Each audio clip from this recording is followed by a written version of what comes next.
All right, I guess we're all set. Welcome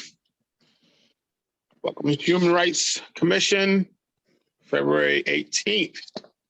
Now, glad I was able to get on my phone, decided to do an update at the last minute. So we'll start off with a roll call. UV Stewart, present. Kim McIntyre. Dodie McIntyre present. Mona de Blasio present. Matt Dan Machado, Grow present. Billy Torres present. Kayla Crosby present. Kim Knight present. I believe that's everyone.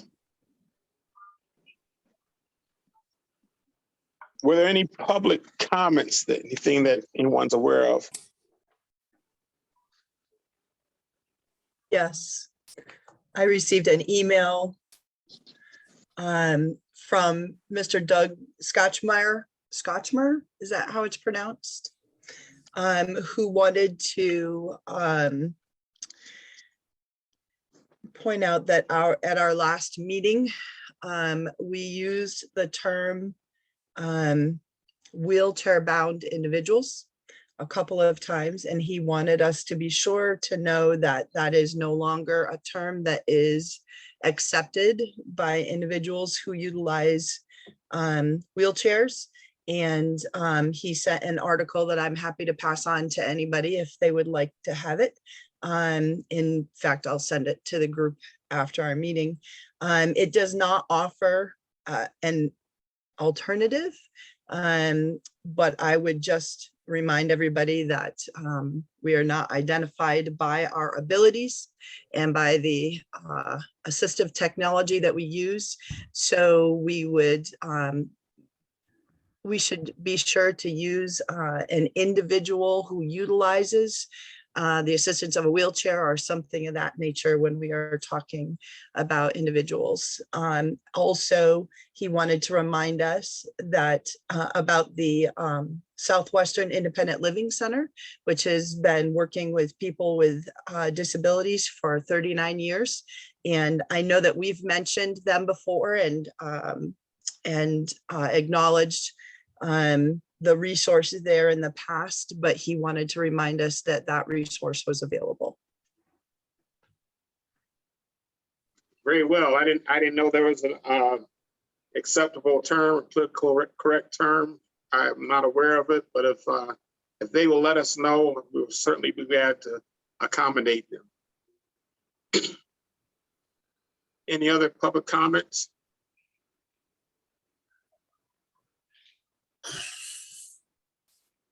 I don't know if it's appropriate to say now or later, but I have a personal comment that I would like to reflect on regarding Mr. Hubbard not being affirmed to our committee. But I leave that up to you, UV, whether you want us to do that now during public comment or later. I think later during a general discussion, that could be part of that. If there's no other public comments, then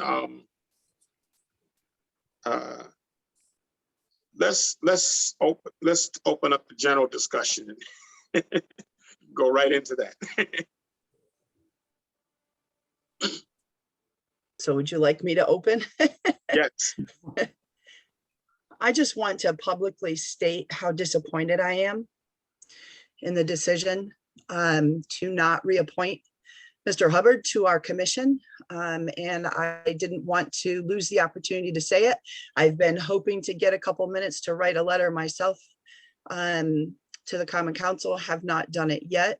But I just want to make it part of our public record that I do not support the decision.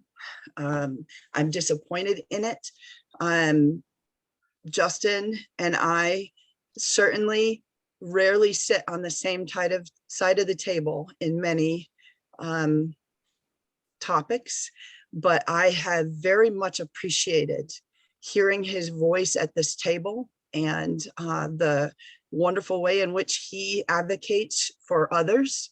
And I feel richer for having been able to sit in that tension and learn from someone who thinks differently than I do. And most importantly, I think that the decision, I'm not sure what prompted this decision, but since I have heard little, I suspect it is for disappointing reasons. And I just want to say that I think that silencing a voice because they ruffle feathers or think differently than we do is not what we want the Human Rights Commission in the city of Jamestown to be known for. Any other comments on that? Yeah, I totally agree with that. It's highly disappointing to see someone of his character that's done so much and has spoke for so many people of all races and backgrounds, rich or poor, to not be reappointed. It's kind of frustrating when we're making strides and we get the right people, people that are strong on subjects and stand up for things, to be silenced from our commission is wrong, basically. But that's where I stand, and I'm not going to comment on details or whatever, but yeah, I totally agree.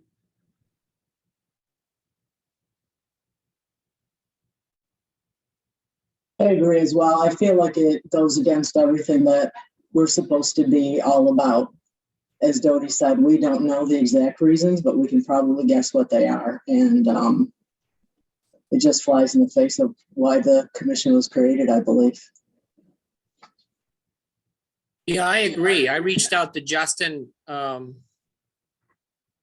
Personally, I find ways to connect with him privately, but since I've only been here 2 years, it's kind of hilariously, incredibly stupid and odd as a new person that a town like this would go, oh, we don't like your views, so you can't be on it. So I don't know. As a newcomer to the town, doesn't impress me at all. In fact, it's kind of like really dumb. And I don't want to get myself in trouble, but that does not impress me as a newcomer for 2 years. You just say, well, we don't like your opinions. That's exactly the wrong way to handle stuff. Not a good thing.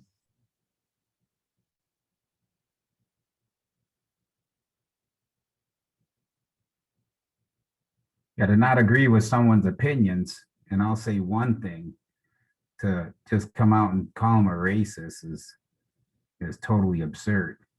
And that's one of the comments that was said. Yeah, Justin is definitely not that. And, it's just, it's mind-boggling. So, I'm not, like I said, I'm not going to go into any other detail, but I did want to point that out.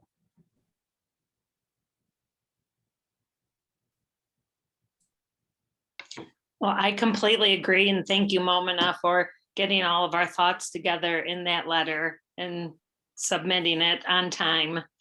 And it is just very disheartening and disappointing,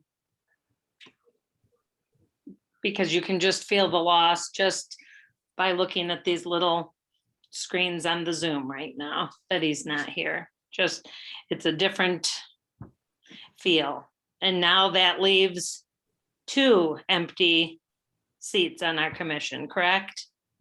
Correct. So So we My really fear- need to do something about that this month. So we can move forward. yeah, so my fear would be of us outspoken ones, and we bring things to the table to try to, make some sense of, or put our heads together to make a decision or try to sort things out or whatever. Who's next on that? You know what I mean? It's kind of like, our hands being tied here? Are we minimized on certain subjects? And you know, I just wonder, you know, how much power do we have to try to resolve things throughout the community, and while being sensitive to others, like the wheelchair thing. Yes, it's great. You know, thank you for bringing that up, because I wasn't aware of that either. Those are things that, you know, people would, if there was somebody else, I'm glad he brought it to the table, because somebody else could have brought it to the table differently in an irate manner. You know, it's good to know these things, you know, instead of being blindsided by some of the things that we do encounter. So just wanted to say that. I agree. Justin was a very active member of our commission and in the community. And I guess I'm uncomfortable with the fact that I guess it kind of like borders on the line of censorship a little bit. You just because I don't think our elected officials should be negating someone a place on a commission because of criticism, because he has criticized them in the past or has criticized things about the city. I don't know. I guess I'm worried about where that could lead a little bit. It shouldn't be something that we should be worried about, that we can't say how we feel or what we think because we're not going to get reappointed. It doesn't think I don't know what the laws are, but to be honest, that the town board should have no say in who's on this commission, because then it does become controlling. I don't know the politics, but that doesn't make any sense to me, because then that is, well, they don't like you, you're not on it. That should not come before them. It should be appointment outside the town board's authority. Well, I don't think that works, because I think we are a leg of the town board. But I think that the powers above need to understand that there's some issues in this city. And I'm concerned now about being a voice or not, because if we're going to be a voice, we're going to be censored, or we're going to be silenced or whatever. That becomes a great big concern, because I don't think if they expect this commission just to lay down and be quiet and say everything is happy and beautiful like Candyland, that's not going to work here.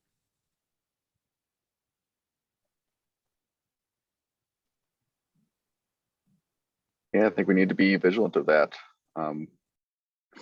This is, as you've all said, concerning, and we need to watch for this going forwards and make sure it doesn't become a recurring thing.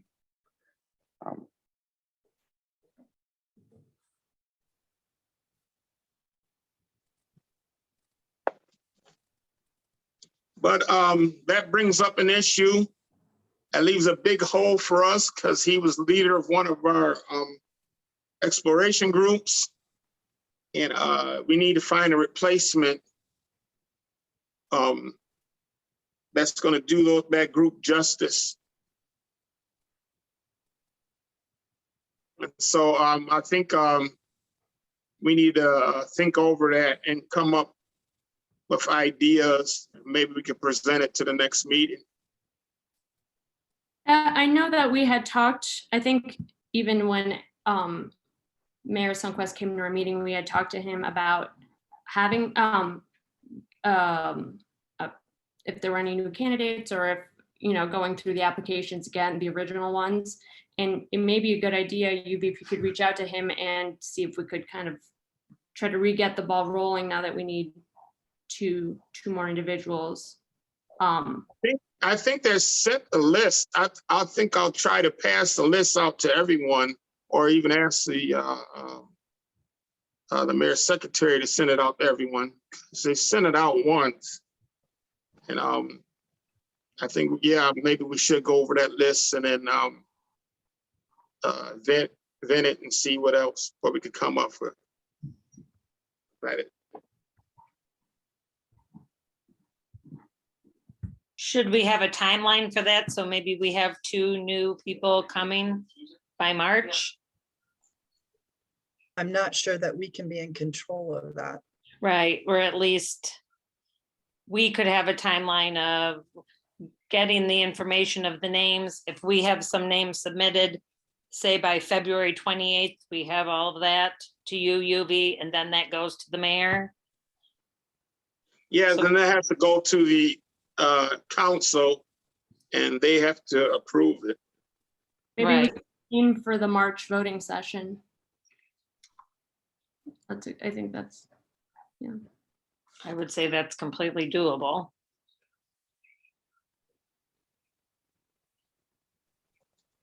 Okay, we'll work on that. Any other comments?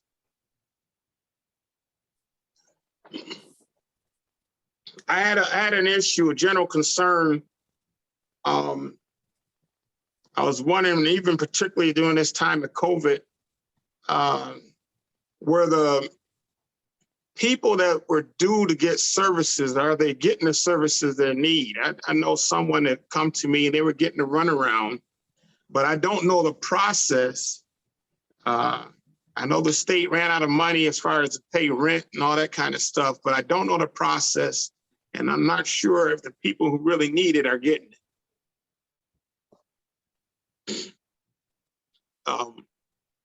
So I was wondering if there's a way we can kind of follow up, because it seemed like in Jamestown, if you go to social services, and social services send you to Chautauqua Works or something like that, and it's kind of a back and forth type thing. Anybody familiar with the process?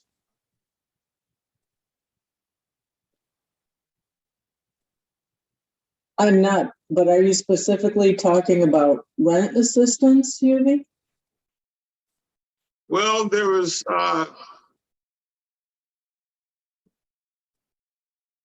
the case I know, the job closed down and they ran out of unemployment and hadn't been able to get a job. So they tried to get on assistance and having difficulty to get on assistance. At the same time, they're trying to get rent assistance also. So it's kind of complicated. But I think there's probably more than one individual going through those complications.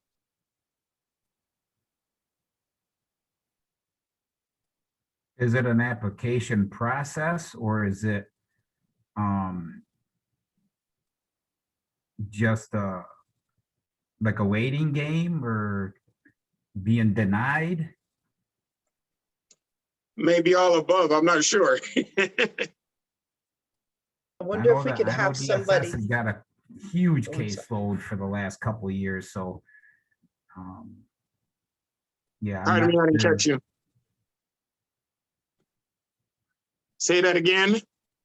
I know they've had a huge caseload last few years. I don't know what it's like right now, but as far as DSS and HUD and all those programs out there, I don't know, the COVID relief funds and all that, I'm not sure how long that takes as far as the process, application process and the actual fund being transferred. It's a good question there. I mean, I could probably look into it. I was just gonna say, I wonder if there is somebody that we could ask to come and talk to us about it and maybe explain the process. And perhaps we could see where things are breaking down for this or other individuals.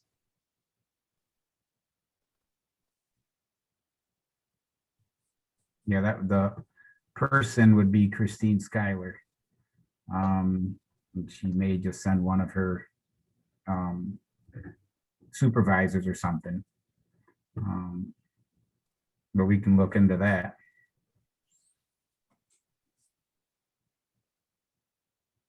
I think it would be worth it because I must admit, sitting here, I don't, I'm trying to like think about it and I have no idea like what the process is, or if someone came to me tomorrow and asked me like what they should do or who they should talk to, I would have no idea what to recommend.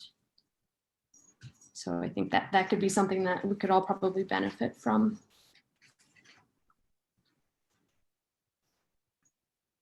Yeah, there's programs out there. You know, they just got a new Healthy Homes program where they help out with that stuff. So,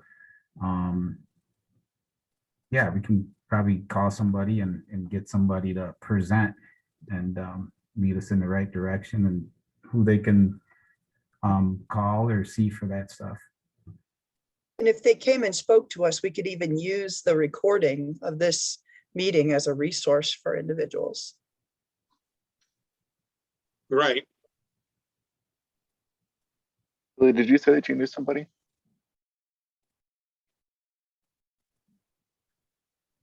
What was that? Did you say that you knew somebody, Billy? Yeah, I can make a call and find out and get the information and maybe even emailed or something. That way everybody can look it over and you can go from there. Or get a presenter or something, whatever is easiest and quickest, obviously. If somebody's out there struggling. And I know every case is different and it's a case by case basis. But I'm just curious as to what is the process for a person who really needs help.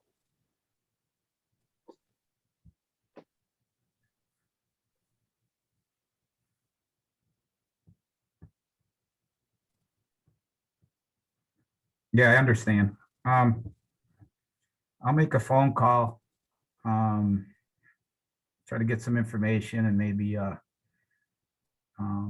give your number, UV, and then go from there. If they want to present, then maybe set that up through you. Sure, that'd be great. All right. I don't think anybody will be in the office until Monday morning, so they don't work weekends. And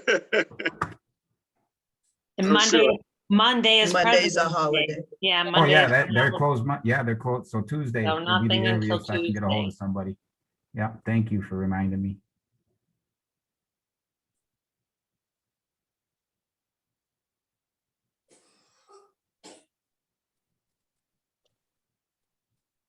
Okay. Do we have an update for exploration groups?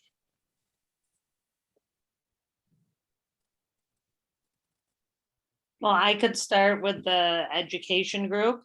Okay. That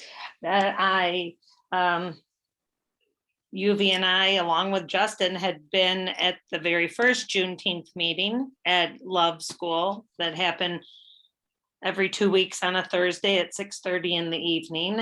And I am going to be the head of the activities on Saturday, June 18th, for Juneteenth, activities for children from like noon until 5.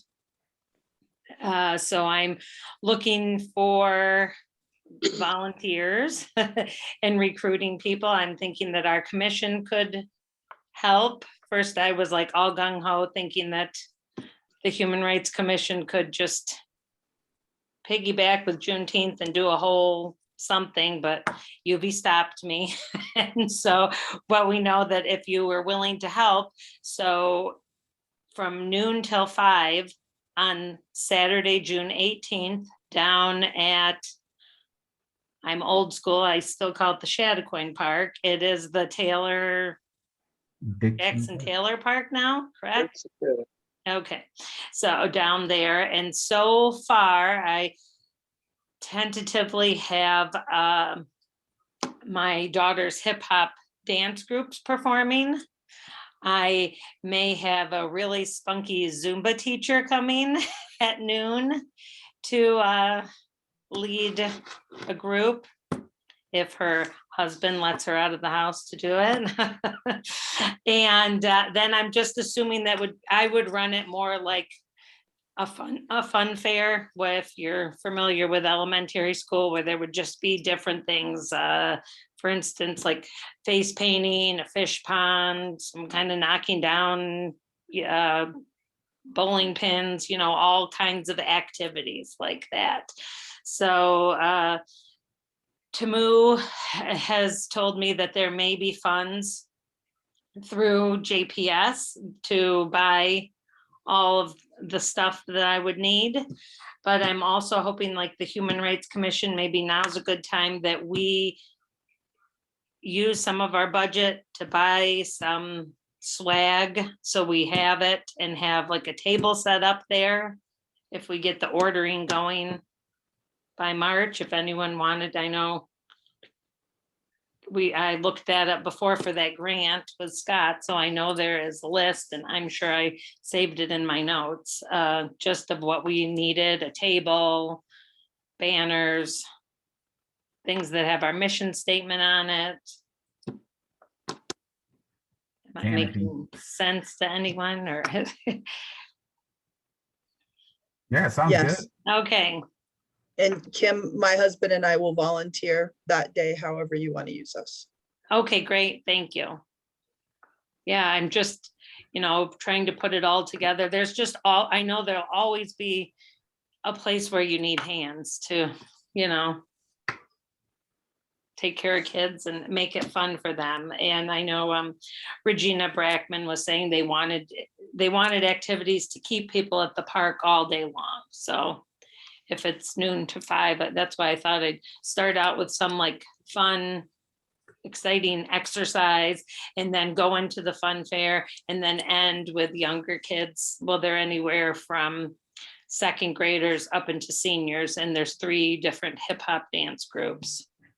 And then I know they were also, Kayla, which I threw your name around, looking something in the basketball aspect. But I do know on June 18th, that is around your playoff time. Yeah. So I didn't know if, not even for say a 3-on-3, but if one special jackal maybe wanted to do some drills with kids. I think I've spoke to him, and he said, sure, as long as, things were, I guess you don't know your schedule yet, if you're having a winning season or not. So I know they're also looking for ways to fundraise. So if there was something, not to put you on the spot right now, but I was just thinking, I know they always like some kind of basketball piece, and I know your love for the community, so. No, I definitely, excuse me, I definitely would love to be a part of it. It's really hard to say. Playoffs start the first weekend of June. And so depending on how it's going, each round there's 3 games, so 2 home and 1 away. If we're hosting home that weekend, then it would be perfectly fine. But Right. we don't know till right ahead of time is the only issue. Has anyone looked into the Fund for Downtown programming, or would that not qualify because it's at Jackson Taylor? Well, that's what my sister-in-law is, Liz Jones at the Community Region Foundation. And that's what she said, that there's a lot of grants down there if you are in specific areas, correct? So I'm talking with Liz on that also. For maybe the fundraising, or, to host events to filter into Juneteenth.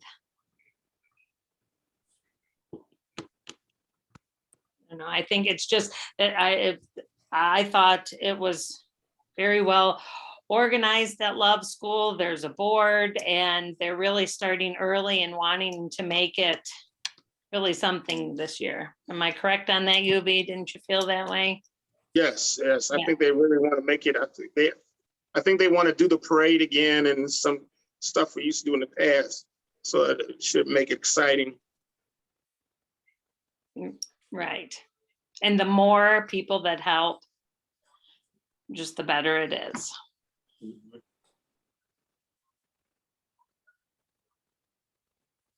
Any other groups? My update. I will just say that our disability subcommittee is reorganizing right now, and we're trying to nail down a date to meet. We're hoping to meet next week or the week after. We just have needed to do some reorganizing. It has been a rough couple months to try to get together with individuals who utilize wheelchairs and so on. The weather has not been particularly conducive to some of my folks getting out. Understood. Any other groups?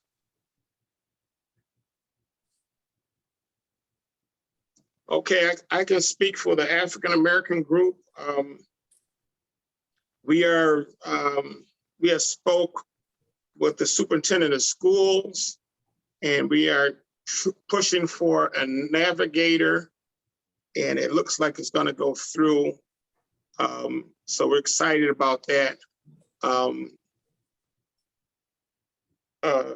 Not only that, but we're trying to bring the African American community back together again. And we're going to start with a month of prayer for the churches throughout the city. I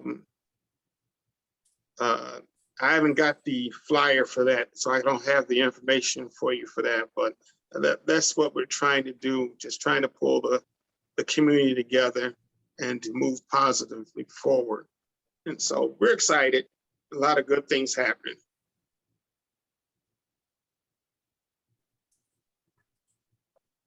That's good news.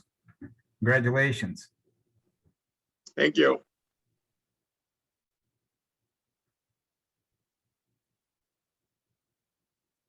There's another issue I would like to discuss, but because I think it's in litigation, we can't discuss it on recording. And so I like to call, I forget what you call it now. But I like to stop. Executive session. Executive session. Yes, executive session.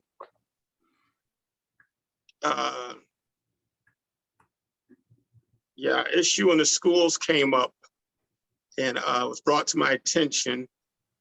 And I know we can't talk about it on the recording, but I'd like an executive session to discuss a couple things on that matter. I'll second that.